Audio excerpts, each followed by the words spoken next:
और इनका नाम है भावना सिंह, देहरादून से ही रिलेटेड हैं और 21 में उनको नीट में सिलेक्शन मिला है और इस समय, हाँ ताली बजा दीजिएगा, 21 में उनका सिलेक्शन हुआ है वीर चंद गढ़वाली मेडिकल कॉलेज श्रीनगर गढ़वाल। अब मैं उनसे रिक्वेस्ट करूंगा कि थोड़ा सा आप लोगों के लिए वो कुछ ऐसी चीज़ें बताएं जो आपको एग्ज़ाम के लिए अपनी स्ट्रेटेजी बनाने में आपकी हेल्प करें। ठीक है, तो आप ध्यान से सुनिए। Hello, good afternoon. मेरे को वैसे तुमने शायद बोर्ड उसमें बैनर पे मेरा फ़ोटो देखा ही होगा, ठीक है। तो मेरा सिलेक्शन हुआ था 21 में। मैं बस इतना बताती हूँ कि तुम्हें कैसे तैयारी करनी है, ठीक है। तो बायोलॉजी के लिए तुम्हें सिर्फ एनसीईआरटी चुनना है, ठीक है। एनसीईआरटी के बाहर अगर तुम एक्स्ट्रा पढ़ रहे हो तो तुम अपना टाइम वेस्ट कर रहे हो, ठीक है। अभी तुम्हारे पास सिर्फ 2 महीने बचे हैं, तो मेरे हिसाब से तो तुम बायोलॉजी के लिए एनसीईआरटी ही उठाना। एनसीईआरटी की जैसे एनिमल किंगडम के लिए तुम पता नहीं क्या क्या एक्स्ट्रा पढ़ते रहते हो। तो एनिमल किंगडम के लिए कुछ नहीं पढ़ना होता। हमें भी पहले लगता था कि बहुत सारा वास्ट है एनिमल किंगडम, पता नहीं कौन से फाइला हैं क्या हैं। तो मैंने बस लास्ट में, विशाल सर ही बोलते थे, लास्ट में मैंने सर से पूछा था कि सर इसमें तो बहुत सारे फाइला हैं, अलग अलग मतलब नाम भी बहुत अजीब अजीब से होते हैं। तो सर ने बोला सिर्फ एनसीईआरटी ही पढ़ के जाओ, कुछ नहीं होता। तो पहले मैं भी सोचती थी कि एक्स्ट्रा पढ़ूंगी तो शायद कुछ हो जाएगा, पर बहुत टाइम वेस्ट हो रहा था। तो मैंने सिर्फ एनसीईआरटी ही पढ़ा था लास्ट टाइम पे। तो मेरे कम से कम मैंने 340+ स्कोर किया है बायोलॉजी में, ठीक है।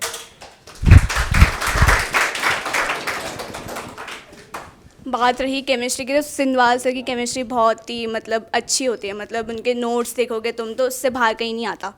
तो मैंने भी केमिस्ट्री सर के ही नोट से पढ़ी है। बाकी तुम लोग टेस्ट सीरीज़ देते ही हो, तो मैं उसमें कम से कम यहाँ पे तो मेरे कम ही आते थे, मतलब क्योंकि टेस्ट सीरीज़ में कम ही आते हैं। तुम वैसे फाइनल नीट का पेपर देखोगे तो ईजी आता है, क्योंकि प्रैक्टिस टेस्ट तुम्हारे टफ़ ही बनते हैं। अगर तुम टफ़ पेपर में अच्छा स्कोर कर रहे हो तो ऑब्वियसली फाइनल पेपर में तुम अच्छा ही स्कोर करोगे। तो मेरे यहाँ पे कम से कम 100 ऐसे 120 या 110 ऐसे आते थे। तो फाइनल जो मेरा नीट का एग्ज़ाम हुआ था, इसमें मेरे 130+ आए हैं केमिस्ट्री में, ठीक है। तो कम से कम अपने 2 सब्जेक्ट स्ट्रॉन्ग करके चलो, ठीक है। जैसे मेरा बायो और केमिस्ट्री मेरा अच्छा रहता था तो मैं वही करती थी। फिज़िक्स में मतलब देख लेती थी, मतलब इतना ज़्यादा नहीं देखती थी, वो हो जाता था। तुम में से किसका मतलब बायोलॉजी सबसे ज़्यादा स्ट्रॉन्ग है मेरे हिसाब से, बताओ, हाथ खड़ा करो। देखो, अगर बायोलॉजी तुम्हारा स्ट्रॉन्ग है तो तुम अपना कॉन्फिडेंस मतलब कर सकते हो, बूस्ट कर सकते हो कि हाँ चलो मेरा एक सब्जेक्ट स्ट्रॉन्ग हो चुका है, ठीक है। तुम्हें फिर लगेगा कि हाँ सिर्फ 2 सब्जेक्ट बचे हैं, इसको करने में ज़्यादा टाइम नहीं जाएगा।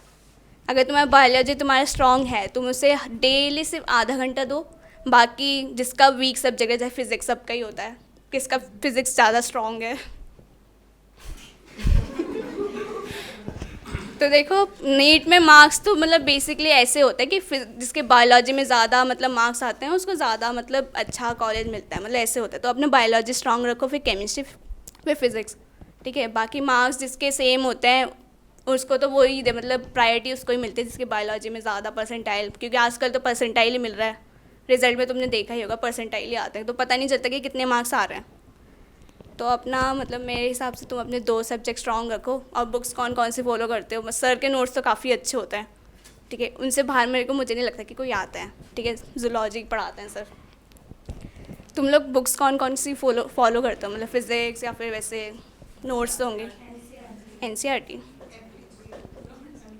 और पास्ट ईयर, मतलब सब मतलब पास्ट ईयर के एमटीजी।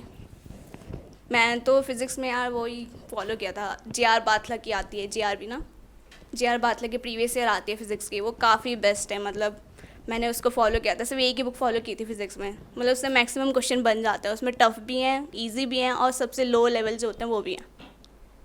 तो जीआर बाथला के अगर तुम फॉलो करना चाहो तो कर सकते हो। बाकी एमटीजी भी अच्छी है। बाकी हर साल मतलब पेपर चेंज, लेवल चेंज ही हो रहा है। तो मेरे हिसाब से जीआर बाथला बेस्ट बुक है, वो हर टाइप के क्वेश्चन उसमें हैं, तुम लोग फॉलो कर सकते हो। केमिस्ट्री की एमटीजी इनफ है, और बायोलॉजी में भी एमटीजी है, और दिनेश की बुक भी आती है, वो भी फॉलो कर सकते हो तुम लोग। स्टडी प्लान है मेरा ऐसा कोई नहीं था, मैं मस्ती करती थी, सर को भी पता है मैं कितनी बातें करती थी क्लास में, मतलब ऐसा कुछ नहीं है। वो अपने काम का ध्यान रखते थे, अभी हुआ देखो है मैं रेगुलर रहती थी, मतलब ऐसा नहीं है। हम यहाँ पे आते थे, मेरे दोस्त लोग भी थे 3-4, मतलब उनका तो प्राइवेट में हुआ है। हम लोग मतलब ऐसे थे कि हम क्लास में आते थे, बातें करते थे, यहाँ से चले जाते थे चावला में कुछ समोसा वमोसा खाने, ठीक है। ठीक है, तुम भी जाते होंगे, मतलब ऐसा नहीं है। मस्ती ठीक है, अपनी मस्ती अपनी जगह सही है, पर अब देखो 2 महीने बचे हैं तुम्हारे पास, सिर्फ 2 महीने हैं, फिर मई में एग्ज़ाम है। तो तुम अपना अभी जो टेस्ट सीरीज़ चल रही है उस पर ध्यान दो। मस्ती मजाक तो होता रहेगा, क्योंकि मैं जब से मुझे लगता था कि हाँ भाई एक बार एडमिशन हो गया तो बस हो गया, मतलब मज़े हैं, कुछ मज़े नहीं है। मैं बता रही हूँ, सोना तो भूल जाओ, सोना भूल जाओ, सोना होता ही नहीं है। 3-4 महीने तुम्हें ऐसे लगे हम पढ़े क्या, कुछ नहीं आता, मतलब कुछ समझ में नहीं आता। इतना एनाटमी है, बायोकेमिस्ट्री और फिजियोलॉजी है, तुम्हें ऐसे लगेगा कि चल क्या रहा है। टीचर्स आते हैं, पीपीटी पढ़ाते हैं और चले जाते हैं, उन्हें कोई मतलब नहीं है कि बच्चा पढ़ रहा है क्या नहीं कर रहा। यहाँ पे तुम्हें गाइड करने वाले टीचर्स हैं, वहाँ पे कोई नहीं है, कोई भी नहीं है।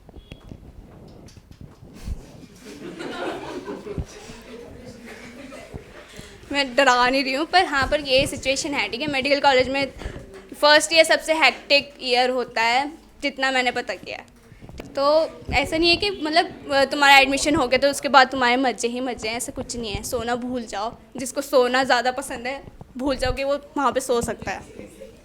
पर अपना टाइम मैनेजमेंट देख लो, क्योंकि अगर तुम्हें हॉस्टल लाइफ जीनी है तो अच्छे से तुम्हें मैनेज करना पड़ेगा वहाँ पे। देखो बाहर रूम रह के अगर तुम सोचोगे कि बाहर रूम ले लेंगे तो बाहर रूम में रह के तुम ग्रुप स्टडी नहीं कर पाओगे, इसलिए हॉस्टल लाइफ ज़्यादा बेस्ट रहती है। मेडिकल कॉलेज में तुम ग्रुप स्टडी करोगे तो ही पास कर पाओगे, वरना नहीं कर पाओगे। कुछ नहीं होता, उसका फॉर्मेलिन थोड़ा वो होता है, स्मेल थोड़ा अजीब सी होती है, बाकी उसकी वजह से किसी को वॉमिट हो जाती है। पर मेरे बैच में ऐसा कोई नहीं कि लुढ़का पड़ा है कुछ नहीं होता उसमें। कैडेवर वैसे हाँ देखने में थोड़ा अजीब सा लगता है अंदर, मतलब उसके काट पीट करते हैं, पर ग्लव्स वगैरह मास्क लगा के रखो, कुछ नहीं होता। बाकी एनाटमी सबसे मतलब ऐसा सब्जेक्ट है, तुम्हें मतलब ऐसा लगेगा भाई कौन सी वेन कौन सी नर्व कहाँ जा रही है, दिमाग ख़राब हो जाता है। लेकिन हाँ जो फाइनल पेपर होते हैं ना उसमें तुम्हारे एक्सटर्नल आते हैं, मतलब बाहर कॉलेज से आते हैं, तो उसमें ऐसा ज़्यादा कुछ खास पूछते नहीं है, वो छोटी छोटी चीज़ें पूछेंगे बस। बाकी अपना सब्जेक्ट स्ट्रॉन्ग करके चलो बस, और कुछ नहीं। बाकी सीनियर्स तुम्हें इंपॉर्टेंस देंगे कि हाँ बस ये पढ़ के जाना, उससे एग्ज़ाम हो जाते हैं। पर मेरे जो एग्ज़ाम हुए अभी उसमें इंपॉर्टेंस कहीं से नहीं आया, तो उससे तुम स्टार्टिंग से पढ़ते हुए चलना। फिज़िक्स मेरा तो वीक ही था, तो मतलब ये था कि जिनका वेटेज ज़्यादा है मैं उसको ज़्यादा लेके चलती थी, तो मेरा उसी से हुआ है, मतलब जो भी हुआ है। वेटेज मतलब देखो पेपर एनालिसिस कौन कौन करता है यहाँ पे, पेपर एनालिसिस पेपर एनालिसिस करके चलो, क्योंकि कुछ नहीं पता होता कि वेट, मेरे हिसाब से तो ये भी है कि वेटेज जिसका ज़्यादा है ना वो कभी कभी आता ही नहीं है। तो पेपर एनालिसिस करके चलो कि लास्ट ईयर कौन सा सब्जेक्ट से नहीं आया है, तो मोस्टली मतलब वही आ जाते हैं नेक्स्ट ईयर भी, मतलब ऐसे करके चलो, थोड़ा पेपर एनालिसिस से हो जाता है मतलब। बाकी वेटेज तो रख के ही चलना कि आता ही आता है। बाकी थोड़ा थोड़ा मतलब रीडिंग मारते चलो, मैं तो यही करती थी। जैसे यूनिट एंड मेजरमेंट, उससे कुछ नहीं आता, कभी कभी आ जाता है, कुछ नहीं आता उससे, एक आधा क्वेश्चन आ जाता है कभी कभी, वो भी मोस्टली कभी कभार फंस जाता है, वरना तो कभी कभी आता ही नहीं है उससे। रोटेशनल मोशन हो गया, काइनेटिक्स तो बहुत इंपॉर्टेंट है, उससे तो कहीं से भी। और आजकल फिज़िक्स में ऐसे क्वेश्चन नहीं आते कि तुम्हारा अगर रोटेशनल है तो वही ऐसे वो वेज शेप बना होगा, स्फेयर नीचे जा, ऐसा कुछ नहीं आता।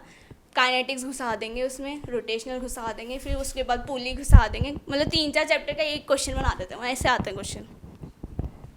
तो अपना बेसिक स्ट्रॉन्ग करके चलो। फिज़िक्स में तो यही है, बाकी केमिस्ट्री ईजी आती है, ऐसे कुछ नहीं है, और बायोलॉजी भी ठीक ठाक आती है। केमिस्ट्री में मेरे पेपर में एक आधा क्वेश्चन आए थे जो टफ थे, बाकी मोस्टली 120 अबव तो ईजी थे। मतलब जो आ रहा है ये चल रहा है, मतलब जो पेपर सॉल्व करने वाला, देखो मेरा जो इजी सब्जेक्ट लगता था ना मुझे, पहले मैंने वो सॉल्व किया। जैसे बायोलॉजी है, बायोलॉजी में तुम एकदम फटाक फटाक आंसर दे दोगे अगर तुम्हारा स्ट्रांग है तो, ठीक है। आधे घंटे में ख़त्म किया था वो मैंने, आधे घंटे से भी कम घंटे में ख़त्म किया था वो भी। हो जाता है, अगर तुम सिर्फ NCERT लाइन पढ़ोगे ना तो हो जाता है। ठीक है। और फिर उसके बाद मैंने छुई थी केमिस्ट्री। केमिस्ट्री ईजी होती है, जो तुम्हें नहीं आता उसे छोड़ दो, आगे बढ़ो, ठीक है। तुम्हें ये समझ में, और ऐसे मत करना कि सिर्फ फिजिक्स कर रहे हो, केमिस्ट्री कर रहे हो, ठीक है। जैसे तुम्हें लग रहा है कि हाँ भाई अब मुझे समझ में नहीं आ रहा केमिस्ट्री का, तो और जितने छूट गए छोड़ दो, फिर उसके बाद फिज़िक्स में चले जाओ। कभी कभी ऐसा होता है कि तुम फिज़िक्स कर रहे हो और तुम्हें याद आ जाता है कि हाँ केमिस्ट्री का मुझे वो क्वेश्चन याद आ गया, तो अब उस पर चले जाओ। मतलब ऐसे करा करो, मतलब ऐसे मत करना कि फ़िज़िक्स में ही टाइम दे रहे हो, बायोलॉजी में ही टाइम दे रहे हो, ऐसे मत करना बिल्कुल, क्योंकि हमारा माइंड मतलब सेचुरेट हो जाता है। एग्ज़ाम टाइम में बहुत डर लगता है, हार्ट बीट तेज़ रहती है, तो कुछ पता नहीं लगता कि क्या करें क्या नहीं कर रहे हैं, ठीक है। तो ऐसे मत करना कि एक ही सब्जेक्ट में तुम अपना 1 घंटा वेस्ट कर रहे हो। जो आ रहा है वो करो और आगे बढ़ते रहो। लास्ट में तुम्हें OMR भरना तो आता ही होगा, वो तो बहुत ईजी काम है। देखो MCQ की आदत डाल के रखना, क्योंकि हमारा पेपर जो होता है ना फर्स्ट ईयर ये सब, इसमें भी 20 मार्क्स के MCQ आते हैं हमारे, जो कॉलेज में होते हैं। बाकी सब थ्योरी पैटर्न होता है, जैसे सब्जेक्टिव होता है। तो अपने लिखने की आदत भूलना मत, क्योंकि हम तो भूल चुके थे। हमारा फर्स्ट पेपर जब हुआ था हमें लग रहा था कि हम लिखें क्या, क्योंकि नीट की प्रिपरेशन में हमारा सिर्फ MCQ टेस्ट ही होता है, लिखने वाला हम भूल जाते हैं। तो अपने नोट्स बनाया करो, कुछ भी करा करो, मतलब भूलना मत कभी।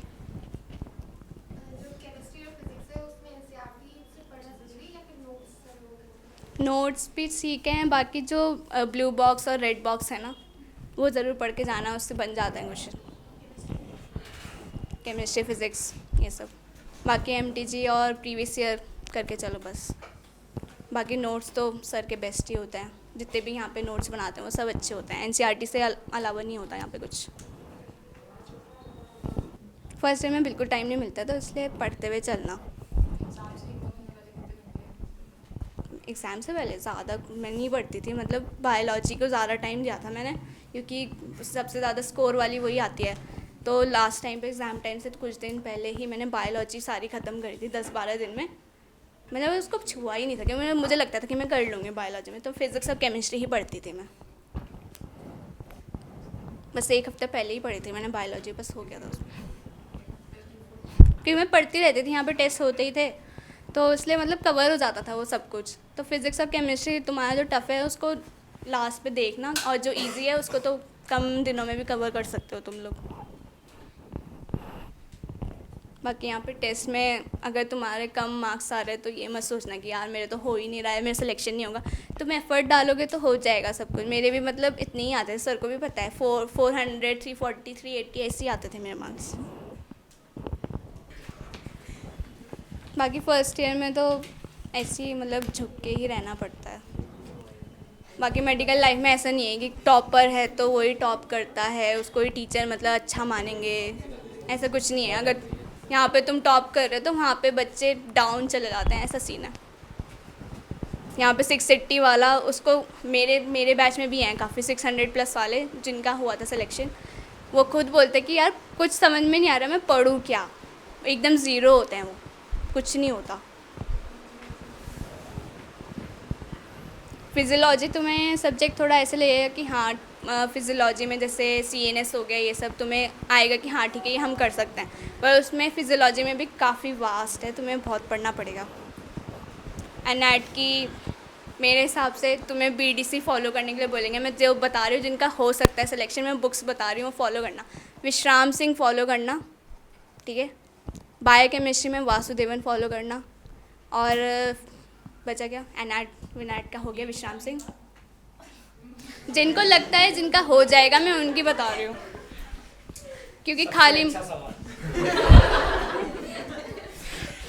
जिनको लगता है ना कॉन्फिडेंस कि मेरा हो जाएगा, तो खाली मत बैठना, जनरल एनएट पढ़ने बैठ जाना, क्योंकि तुम्हें बिल्कुल टाइम नहीं मिलेगा। तुम्हारा कुछ ही हफ्ते बाद टेस्ट हो जाएगा, ऐसा होता है। मुझे भी कोई गाइड करने वाला नहीं था, पता है, कॉलेज में कि पढ़ना क्या है। मतलब धीरे धीरे जान पहचान बढ़ानी पड़ती है। हमारे में तो ये था कि 2 चोटी और सलवार सूट पहनना होता है लड़कियों को।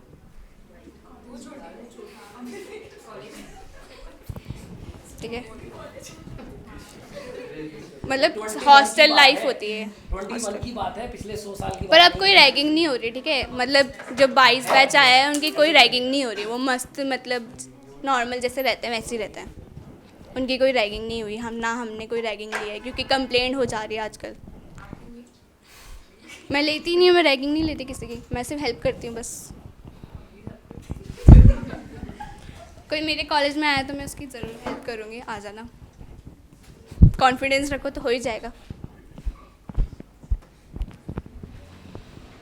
बाकी जिसका हाई स्कोर है वो एम्स में जाओ, बहुत ज़्यादा बेस्ट ऑप्शन है।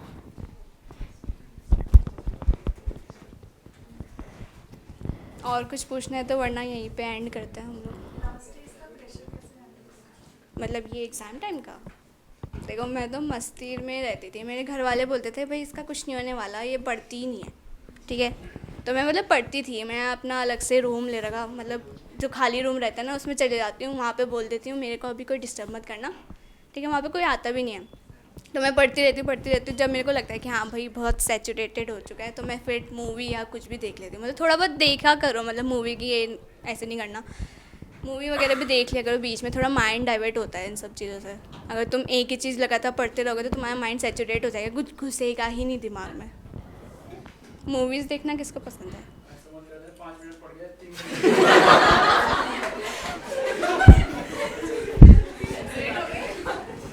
कम से कम 6 घंटा तो मतलब दो लगातार, मतलब बीच बीच में ब्रेक दे के 6 घंटा निकाल लो अपना। 6 घंटे भी क्या है 6 घंटे? वो कह रहे हैं कोचिंग को मिलाकर। कोचिंग के बाद बोल रही हूँ, जैसे अभी है इतना ज़्यादा कुछ चल नहीं रहा होगा तुम्हारा, या तो स्लेब कोर्स कंप्लीट हो गया तुम लोगों का, यहाँ पे कितना बचा है? हाँ, तो जो तुम्हारे सब्जेक्ट हो चुके हैं ना उनको रिवीजन करते हुए चलो, तुम्हें लास्ट टाइम पे मतलब टाइम नहीं मिलेगा। क्योंकि मेरा भी कोर्स लगभग मार्च में ही ख़त्म हुआ था। हाँ, यहाँ पे मेरा कोर्स मार्च में ख़त्म हुआ था, यहाँ पे जो चल रहा था। बाकी साइड टू साइड मैं अपने लेते हुए चल रही थी, तो अप्रैल के आसपास मैं पूरा स्टार्टिंग से लेके जितना भी हो चुका है सब कुछ कवर किया था। तो ऐसे ही हो रहा था, मतलब ये मैं सोचना कि पेपर होगा नहीं, डेट आगे बढ़ी, जैसे आजकल तुम्हारा भी चल रहा है पोस्टपोन होगा, नहीं होगा ना। हाँ, तो मैं भी मतलब न्यूज़ देखती रहती थी इसका कि तुम्हारा पेपर पोस्टपोन होगा, मुझे नहीं लगता कि होगा। ऑफिशियल आगे सब कुछ कब है? हाँ, तो बस लग जाओ अप्रैल में, तो मतलब घुस जाना बुक में, मतलब ऐसे कर लेना बिल्कुल। अप्रैल के लास्ट तक तो बायोलॉजी पढ़ लेना मेरे हिसाब से, क्योंकि सबसे ज़्यादा मार्क्स की वही होती है।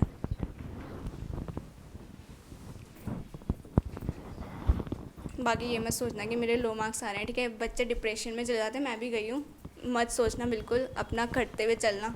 क्योंकि क्या पता 340 वाला 680 लिया है इस बार, कुछ नहीं पता। क्योंकि पेपर ना थोड़ा इजी बनता है, तुम यहाँ पे टेस्ट दोगे ना तो वो टफ़ ही लगेंगे तुम्हें कि यार मुझे ये नहीं आ रहा। तो उन क्वेश्चन को ना सर्कल करते हुए चलना कि ये मेरा ये क्वेश्चन नहीं हुआ था। फिर उन सब्जेक्ट को ना दोबारा पढ़ना, उस चैप्टर को दोबारा पढ़ना, फिर वो देखना कि हाँ भाई ये सॉल्व नहीं हुआ था मेरा, तो मैं सॉल्व करती हूँ उसको दोबारा। मैं यही करके चलती थी कि मेरे को यहाँ ये क्वेश्चन नहीं आया था, तो मैं पूरा ऐसे लिस्ट बना लेती थी, मैं सर्कल करती रहती थी। पेपर, यहाँ के पेपर संभाल के रखना, सॉल्व करते हुए चलना, अपना रिवीजन जब करोगे देखते हुए चलना कि तुम्हारा ये क्वेश्चन सॉल्व नहीं हुआ था, सिर्फ उनको ही करना, बाकी को करने मत बैठ जाना, तुम्हारा बहुत टाइम वेस्ट चला जाएगा। सिर्फ उनको सर्कल करना जो तुम्हें नहीं आता।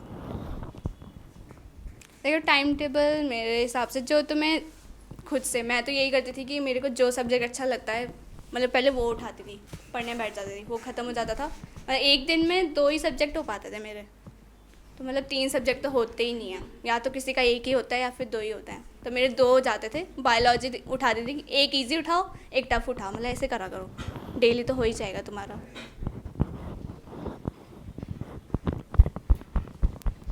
तीनों सब्जेक्ट पढ़ने बैठोगे ना तुम्हारे दिमाग में कुछ नहीं घुसेगा, तो इसलिए कम से कम 2 का तो रखो एक दिन में। बाकी एक दिन में फिज़िक्स के क्वेश्चन कौन कितने ज़्यादा सॉल्व कर लेता है? 25। हाँ, 25 मैं भी इतना ही करती थी, पर लास्ट टाइम पे मैंने वही JR बाथला की एक बुक है, उसमें पर चैप्टर क्वेश्चन दिए हैं और स्टार्टिंग में समरी दे रखी है कि अगर ये वाला क्वेश्चन अगर इस टाइप का आएंगे, पूरा मतलब ऐसे दिया हुआ है कि ऐसे क्वेश्चन बन जाते हैं कि ये पर्सन इधर जा रहा है या फिर कुछ जा रहा है, मतलब ऐसे करके ना पूरी समरी दी है क्वेश्चन बेस पे, और तुम फिर उसके पीछे के क्वेश्चन सॉल्व करोगे, तुम्हें ऐसे लगेगा कि हाँ ये तो बहुत ईजी है, बहुत ईजी।